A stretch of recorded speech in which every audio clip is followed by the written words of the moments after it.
Okay, this is the third class about logic and argument in writing. And today I want to demonstrate the process of draft writing. So far, we have talked about some principles in argumentative writing. And also we have seen some samples of novice writing and advanced writing. And moving from novice writing to advanced writing takes time and takes a lot of practice.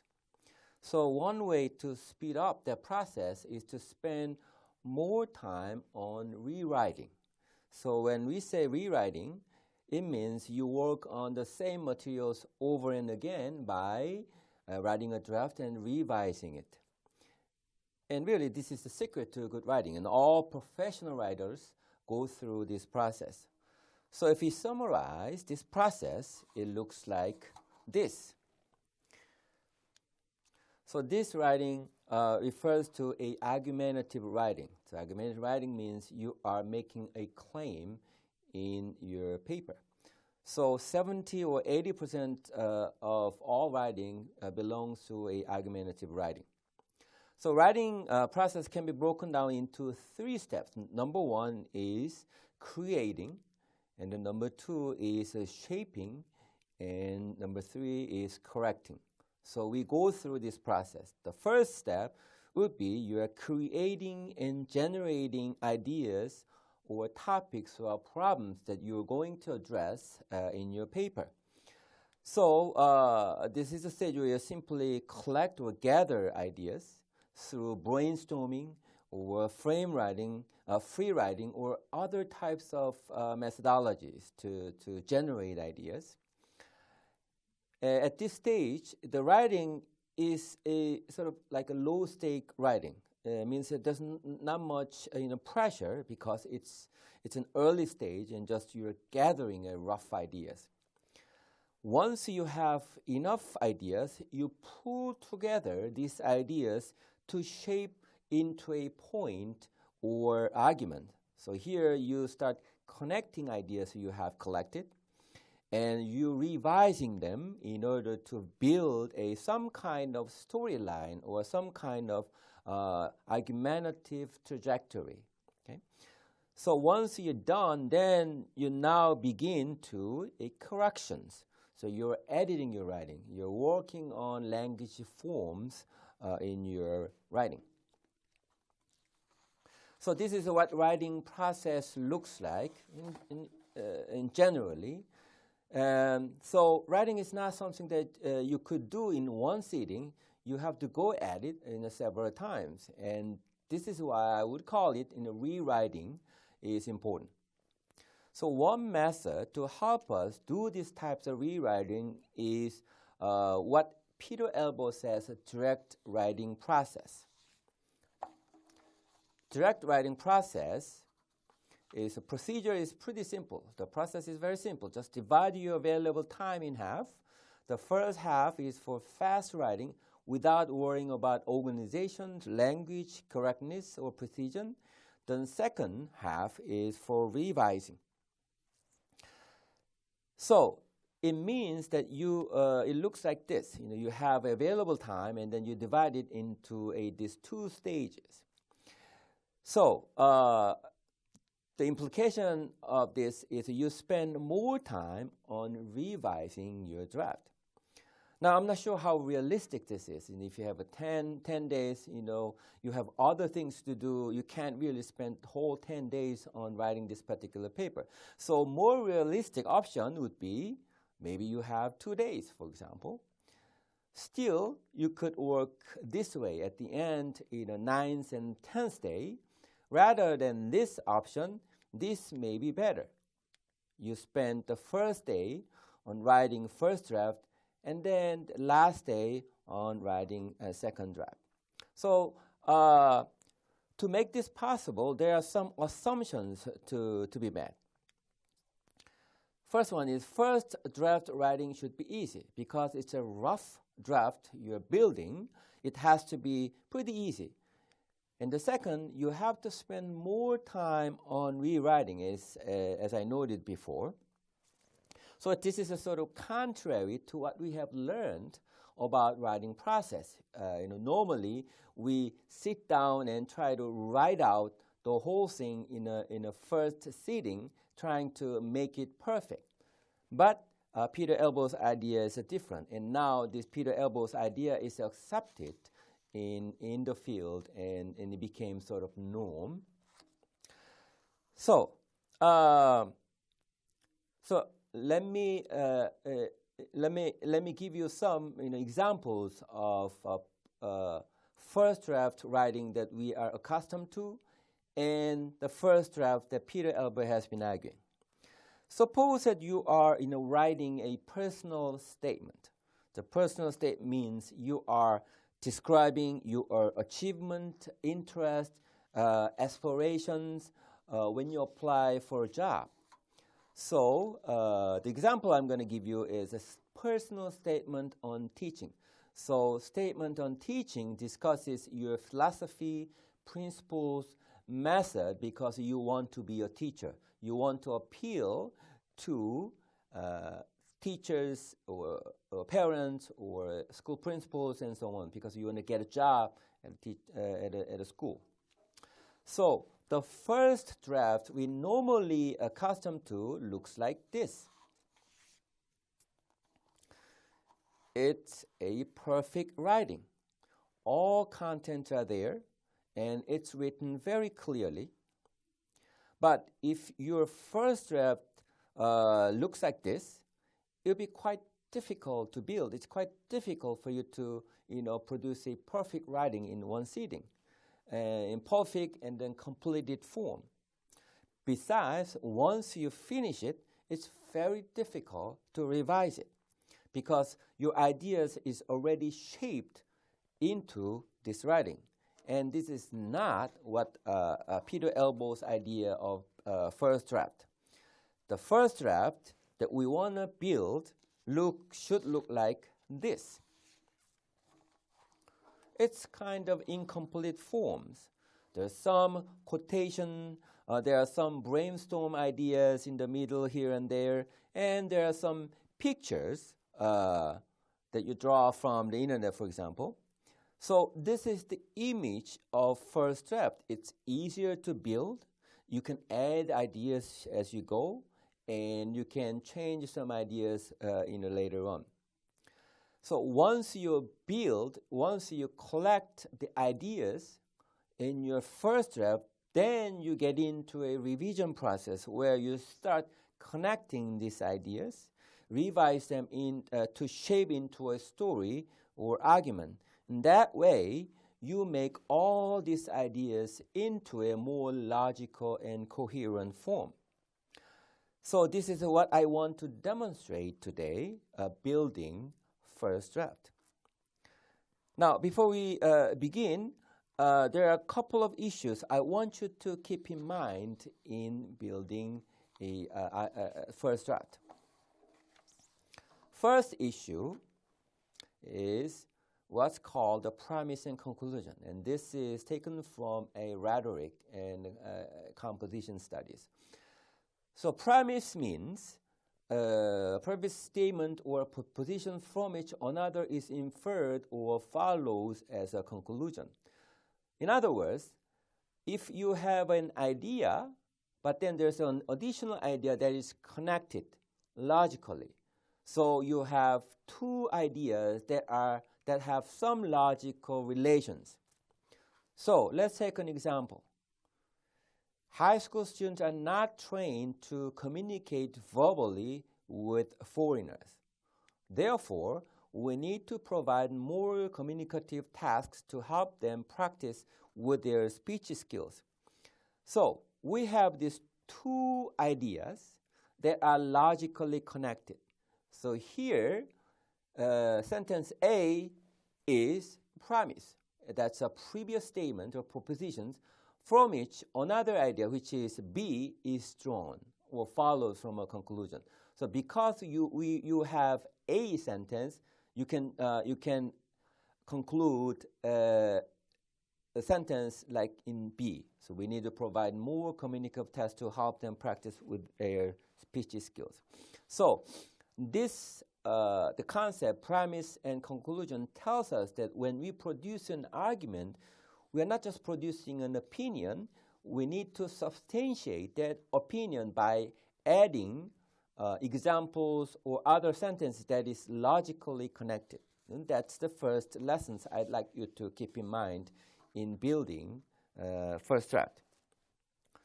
Second issue is what's called levels and framing. This is the idea developed by Hayakawa as a linguist. So level of abstraction means language starts on the ground and moves up to concept abstracted from the concrete source. So you have a concrete issue, you have an abstract issue. So idea here is that there is some hierarchy on target object. Target object could be things or persons and so on. So for example, if you have a cow named Bessie, then you are talking about this particular specific animal named Bessie. But if you talk only about Bessie, then your discussion remains very specific and concrete. But the discussion remains at a superficial and specific level, only about this particular animal. But if your discussion covers a upper level, such as asset and wealth, the scope and the nature of the topic gets extended. So you can talk about asset or wealth, talk about other things like real estate, finance or cash or stock, whatever asset you have. So you have more coverage in your discussion, and your understanding. You can have a better grasp of abstract ideas. So idea here is not just talk about abstract level or specific level. We need to go back and forth between a higher level abstract concept and then a lower level concrete examples. In that way, you can help readers understand issues at a more balanced way. So if you talk only about abstract things, people would get confused. They need an example. If you only talk about examples, then discussion remains partial and trivial. So we want to balance out by being able to go back and forth between and among these different levels. So remember these two things: the relations between ideas, premise and conclusion, and the levels of abstractions. So having these two ideas in mind, let's go back to the statement on teaching. And let us first look at what to include in the statement on teaching. So in my syllabus, this is the descriptions I have. Personal statement on teaching, this is where you develop your own teaching philosophies and methodological precepts. So you want to discuss some sort of principles that organize your teaching, and then methodological rules or policies in the statement. And then you want to add descriptions of target organizations and students. You cannot teach everyone.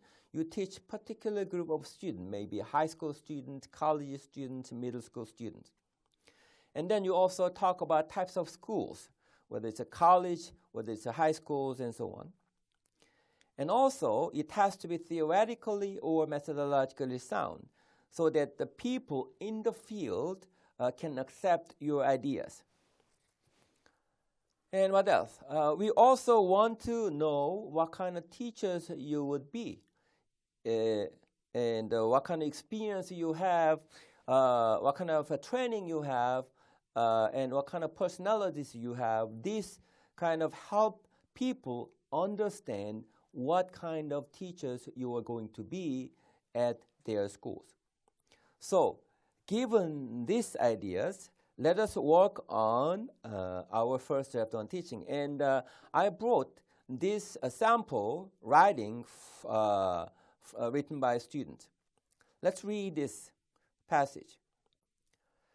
My English teacher in my high school was the reasons why I wanted to be a teacher. Students are mostly focusing on getting a good grade in college entrance examination. I want to create a learning environment in which students feel comfortable. Good teachers pay attention to students and support with feedback.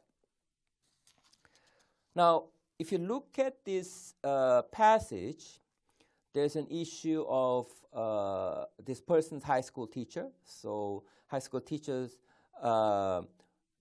influence these persons to be a teacher. And then he or she talks about learning environment and then student being comfortable in that environment. So we take these two ideas, try to build a first draft. So if you look at the next stage, let's begin with this statement. I would like to make my students feel comfortable in my classroom. Okay, so let's begin with this comment. This person talks about being comfortable. So if you remember the level of abstractions, if one person talks about being comfortable, then we want to think about the abstract concept that accommodate being comfortable. So in language education, there's a concept called affective issue.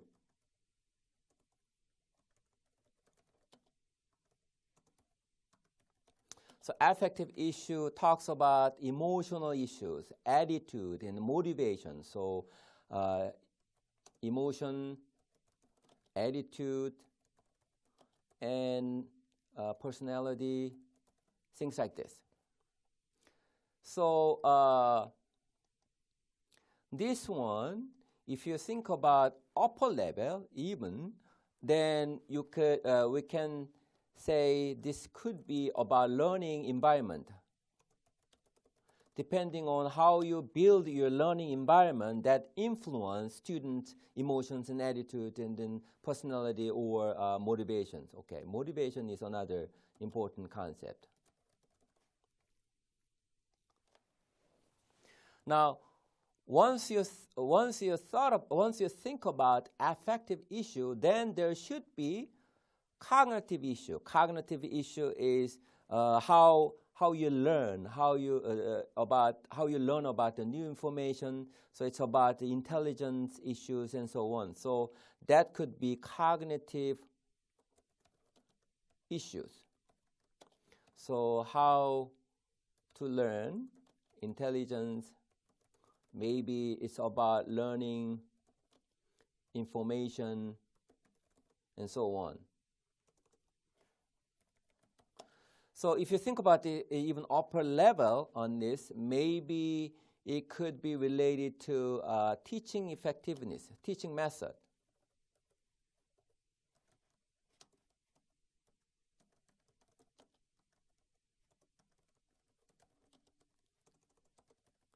Or approach, teaching approaches.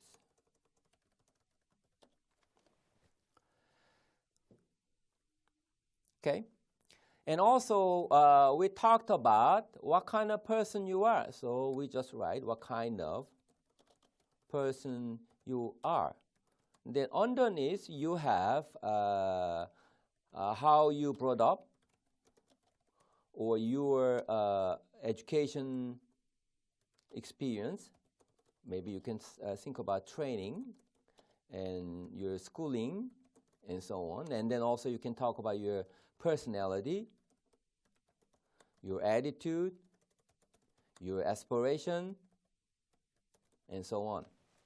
So these are sort of like an outlines that could be built further to elaborate in your second draft. So you are kind of gathering rough ideas so that you can connect those ideas later on in the revision process. So here you can go even further to talk about, let's say, for example, teaching effectiveness.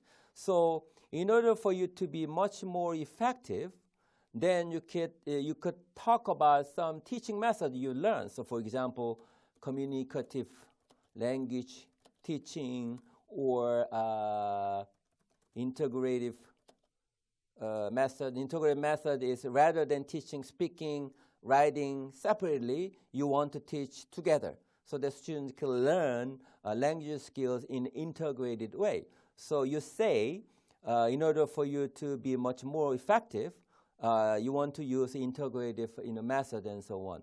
So here you can build upon some concrete method, just one or two, to illustrate your ideas.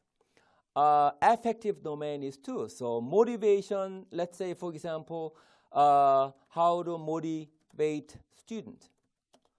So for example, you have a particular ways to motivate your students to increase their aspirations to be a good language learners and so on. So you can tie those issues into larger and upper level argument. So if you look at this, then we have three big abstract concepts like learning environment, and then teaching effectiveness, and then your own teaching styles. So you can draw some three big principles here and then develop more concrete ideas from it.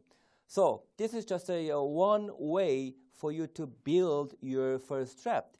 And once you add enough information here, then throughout maybe 8 days, you can come up with other ideas. You can add some ideas, change these ideas before you work on the revision.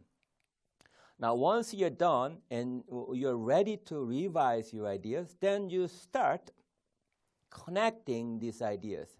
And that issue I want to demonstrate in the next video clip. Okay? Thank you for watching this video. I'll see you in the next clip.